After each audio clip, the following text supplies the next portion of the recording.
दुनिया भर में धर्म को लेकर अक्सर बातें होती हैं और यह निश्चित ही बहुत ही सेंसिटिव विषय है। हमें से अधिकतर लोग यह मानते हैं कि धर्म और रिलीजन एक ही शब्द के दो अलग अलग अर्थ हैं, पर ऐसा नहीं है। इसी को लेकर सुप्रीम कोर्ट के वरिष्ठ अधिवक्ता अश्विनी उपाध्याय ने एक PIL दाखिल की है, जिसके बाद कोर्ट ने केंद्र और दिल्ली सरकार को नोटिस जारी किए हैं। मैंने दिल्ली हाई कोर्ट में PIL फाइल किया था कि सरकारी कागजात में धर्म पूछने की बजाय पंथ पूछा जाए। अभी जब भी हम किसी डॉक्यूमेंट के लिए अप्लाई करते हैं, चाहे आधार के लिए अप्लाई करते हैं, बर्थ सर्टिफिकेट के लिए अप्लाई करते हैं, राशन कार्ड के लिए अप्लाई करते हैं, वोटर ID बनवाने के लिए कागज भरते हैं, या पासपोर्ट का फॉर्म भरते हैं, या स्कूल में एडमिशन का फॉर्म भरते हैं, या नौकरी के लिए अप्लाई करते हैं, तो इंग्लिश के फॉर्म में तो रिलीजन लिखा रहता है, लेकिन हिंदी के फॉर्म में धर्म लिखा रहता है।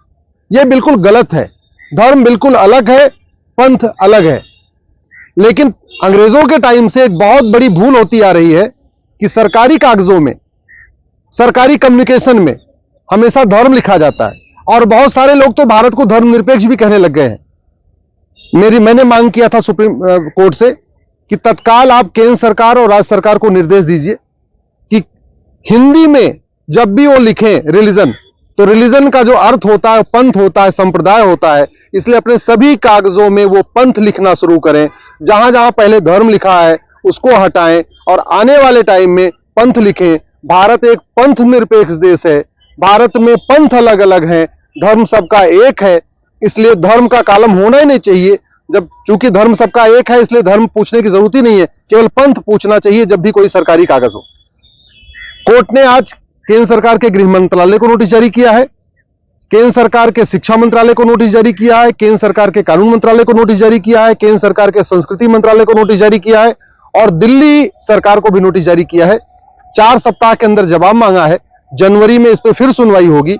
हमारा यह कहना है कि जज किसी भी रिलीजन का हो, लेकिन उसका धर्म एक है, ईमानदारी से न्याय करना। इसी तरीके से एडवोकेट किसी भी रिलीजन का हो, उसका धर्म है ईमानदारी से अपने मुवक्किल के लिए बहस करना। डॉक्टर किसी भी रिलीजन का हो, लेकिन उसका धर्म है ईमानदारी से दवा देना, ईमानदारी से उसको बीमारी को ठीक करना। इसी तरीके से शिक्षक किसी भी रिलीजन का हो, उसका धर्म है ईमानदारी के साथ बच्चों को पढ़ाना। इस सनातन धर्म एक है। धर्म पिता का होता है, धर्म माता का धर्म होता है, पुत्र धर्म होता है, शिक्षक का धर्म होता है, चिकित्सक का धर्म होता है, जज का धर्म होता है, अधिवक्ता का धर्म होता है, नेता का धर्म होता है, सांसद का धर्म है, विधायक का धर्म। ये धर्म अलग अलग नहीं होते, रिलीजन अलग अलग होते हैं। इसलिए अंग्रेजी के फॉर्म में जो भरा जाता है वो तो ठीक भरा जा रहा है, वहां रिलीजन पूछा जा रहा है, लेकिन हिंदी के या मराठी में या गुजराती में या बंगाली में जो धर्म शब्द उपयोग हो रहा है, खासतौर पर NCERT के किताबों में धर्मनिरपेक्ष लिखा रहता है। जितने भी गवर्नमेंट की बुक्स हैं, गवर्नमेंट के रिकॉर्ड हैं, वहां पे रिलीजन के स्थान पे धर्म लिखा रहता है। यह बिल्कुल गलत है। इससे बहुत ज्यादा कंफ्यूजन हो रहा है। हमने ये भी मांग किया है कि केंद्र सरकार और दिल्ली सरकार दोनों अपने स्कूल में, किताबों में एक चैप्टर डालें, धर्म क्या होता है, रिलीजन क्या होता है, धर्म क्या है और पंथ क्या है, धर्म क्या है और संप्रदाय क्या है। इस पे एक चैप्टर होना चाहिए, जिससे इतना ज्यादा जो कंफ्यूजन हो गया है अंग्रेजों के टाइम से, वो खत्म हो। ये जानबूझ के अंग्रेजों ने बदमाशी किया था। उन्होंने भारत को धर्मनिरपेक्ष कहना शुरू कर दिया, फिर अंग्रेजी मानसिकता वालों ने इसको धर्मनिरपेक्ष कहना शुरू कर दिया। यह बिल्कुल गलत है। वास्तव में भारत पंथ निरपेक्ष है, धर्मनिरपेक्ष तो हो ही नहीं सकता। मैंने कोर्ट से यह भी कहा कि अगर भारत धर्मनिरपेक्ष होता तो सुप्रीम कोर्ट का ध्येय वाक्य ये तो धर्मस्ततो जय कैसे हो सकता है। सुप्रीम कोर्ट के जजेस की कुर्सियों पर लिखा रहता है ये तो धर्मस्ततो जय। सुप्रीम कोर्ट में जितने भी कोर्ट हैं, कोर्ट 1, कोर्ट 2, कोर्ट 3, सब में लिखा है दीवालों पे ये तो धर्मस्ततो जय। इसलिए भारत धर्मनिरपेक्ष नहीं हो सकता। अगर भारत धर्मनिरपेक्ष होता तो हाई कोर्ट के जजेस की कुर्सियों पे सत्यम शिवम सुंदरम नहीं लिखा होता। हाई कोर्ट में आप किसी भी हाई कोर्ट में जाइए, आप जो हाई कोर्ट का ध्येय वाक्य है सत्यम शिवम सुंदरम है। इसलिए भारत धर्मनिरपेक्ष नहीं है। लेकिन बहुत सारा कंफ्यूजन हो रहा है। वेस्टर्न आइडियोलॉजी के लोग जाने अनजाने, जानबूझ के या गलती से बार बार भारत को धर्मनिरपेक्ष कहते हैं। इसी तरीके से सरकारी कागजों में आप कोई भी कागज अप्लाई करिए, नौकरी का अप्लाई करिए, बर्थ सर्टिफिकेट का अप्लाई करिए, अगर वो हिंदी में है या मराठी में है या गुजराती में, बंगाली में, तो वहां पे धर्म लिखा रहता है।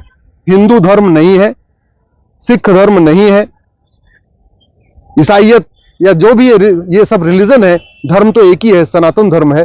धर्म एक है, पंथ अनेक है, यानी धर्म एक है, रिलीजन अनेक है। लेकिन इन दोनों के बीच में जो मिक्स हो रखा है वो तभी खत्म होगा जब केंद्र सरकार और राज्य सरकारें दोनों अपने सरकारी रिकॉर्ड से जहां शब्द बार बार धर्म लिख रहे हैं पंथ की बजाय, उसको खत्म करेंगे। आने वाले टाइम में जो भी फॉर्म होगा उसमें पंथ लिखा रहेगा। और मैंने ये भी मांग किया है, एक चैप्टर होना चाहिए प्राइमरी स्कूल के सिलेबस में, और पूरे देश में प्राइमरी के बच्चों को बताया जाए कि धर्म और पंथ क्या होता है, धर्म और रिलीजन क्या होता है। मैं आशा करता हूं इसके बाद भारत में जो बार बार लोग कहते हैं भारत धर्मनिरपेक्ष है, पहली बात वो बंद हो जाएगी। दूसरा, धर्म और पंथ का अंतर भी सबको समझ में आ जाएगा।